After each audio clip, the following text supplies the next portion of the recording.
నమస్తే అండి. నా పేరు doctor Kishan. Madhavbaug Ayurveda hospital chief consultant. Madhavbaug Ayurveda hospitals దేశం మొత్తం మీద కూడా ఆల్మోస్ట్ 370 సెంటర్స్ ఉన్నాయి. ఇవి మనము నౌ-ఏ-డేస్ లైఫ్ స్టైల్ డిజార్డర్స్ అయిన డయాబెటిక్ అండ్ కార్డియాక్ ఇష్యూస్ అనేది చాలా పెరిగిపోయినాయి. అందుకే దాని మీద అవేర్‌నెస్ మరియు diabetic and cardiac disease free India చూడాలనే ఉద్దేశ్యంతో మనము ఈ awareness programmes plus health camps చేస్తున్నాము. ఇప్పుడు ఏపీ, తెలంగాణలో షాపర్ స్టాప్‌లో ఉన్న అన్ని స్టోర్స్‌లో మనం ఈ health checkup camps plus free awareness counselling on diet, lifestyle మీద చేస్తున్నాము. దీని ఈ విధంగా మనం ఈరోజు మనము పంజాగుట్ట ఎల్‌ఎన్‌టీ మాల్‌లోని షాపర్ స్టాప్‌లో మనం ఈరోజు ఇక్కడ ఉన్న స్టాఫ్ అందరికి గూడా health checkup camps free sugar test and cardiac, BP టెస్ట్‌లన్నీ గూడా చేస్తున్నాం. ముఖ్యంగా మనం ఈ అవేర్‌నెస్ ప్రోగ్రామ్‌లో మనము ముఖ్యంగా లైఫ్ స్టైల్ డిజార్డర్స్, ఈ లైఫ్ స్టైల్ డిజార్డర్‌కి కారణమైనటువంటి ఆహారము అంటే food habits plus lifestyle stress factors గురించి మనం ఎక్కువగా గూడా అందరికీ అవేర్‌నెస్ తీసుకొస్తున్నాము.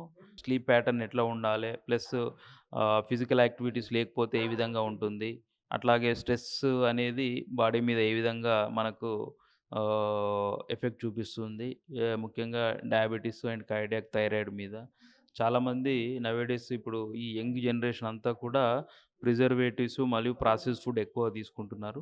బయట చిప్స్ గానీ, లేకుంటే ప్యాక్డ్ ఐటెమ్స్ వీటిలో ప్రిజర్వేటివ్స్ యాడ్ చేయడం వల్ల ఇవన్నీ కూడా మన బాడీలో ఉన్న హార్మోన్స్ మీద ఎక్కువ ఎఫెక్ట్ ఉండి థైరాయిడ్ చిన్న పిల్లల్లో చాలా మందిలో చిన్న ఏజ్‌లోనే థైరాయిడ్ ఎఫెక్ట్ కావడము, పీసీఓడీ ప్రాబ్లమ్స్ రావడము, అట్లాగే ఒబేసిటీ డెవలప్ కావడము, ఇవన్నీ గూడా జరుగుతున్నాయి. సో, మెయిన్‌గా ఏ విధంగా ఉండాలి అంటే ఫుడ్‌లో మనం బ్యాలెన్సింగ్ డైట్ ఎట్లా ఉండాలి?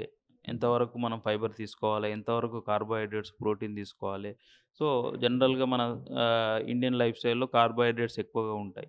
కాబట్టి ఆ కార్బోహైడ్రేట్స్ తగ్గించి మనము ఫైబర్‌ను పెంచుతూ ప్రోటీన్ యాడ్ చేసినామనుకోండి, మన యొక్క బ్యాలెన్సింగ్ డైట్ అవుతూ ఉంటుంది. అట్లాగే స్ట్రెస్ ఫ్యాక్టర్స్‌ని ఏ విధంగా కంట్రోల్ చేసుకోవాలే, నౌ-ఏ-డేస్ అందరికీ స్ట్రెస్ ఫ్యాక్టర్స్ అనేటివి ఉన్నాయి. బట్ యోగా అండ్ మెడిటేషన్‌లో మనం కొంతవరకు ఆ స్ట్రెస్ ఫ్యాక్టర్స్ వితౌట్ మెడిసిన్స్ మనం కవర్ చేసుకోవచ్చు. స్లీప్ అనేది చాలా ముఖ్యమైనది. ఓకే. సో, ఇవన్నిటి మీద మనం అవేర్‌నెస్ వీళ్ళకి ఎక్స్‌ప్లెయిన్ చేస్తూ వాళ్ళ యొక్క లైఫ్ స్టైల్ చేంజెస్ చెప్తూ మనము ఈ క్యాంప్ నిర్వహించడం జరుగుతున్నది. Thank you.